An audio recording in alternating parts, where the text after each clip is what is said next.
Юуны өмнө авилгатай тэмцэх газарт баяр хүргэе. Юутай ч гэсэн энэ Монголын толгой авилгачдыг баривчлан хорж чадлаа. 2-2 ерөнхий сайдыг нэг дор хорж чадна гэдэг чинь том сенсац шүү. Гэхдээ үүнд ард түмэн итгэж огч чадахгүй байна. Олон нийтийн сүлжээ өчигдрөөрөө тэр чигээрээ энэхүү баривчлагыг тойрон шуугилдлаа. Баривчилгааны тухай бүгд постнууд дээр худлаа дөө тэгж угаал сулалчихна. Нотлогдохгүй байна, тогтоогдсонгүй.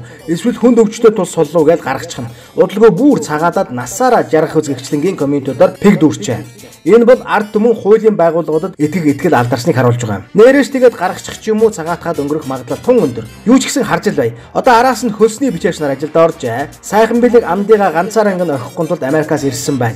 Эр хүн ийм сайхан залуусыг барьж байгаа Монголын төр харлган байна гэгчлэн ёстой л долоох шиг болж байна.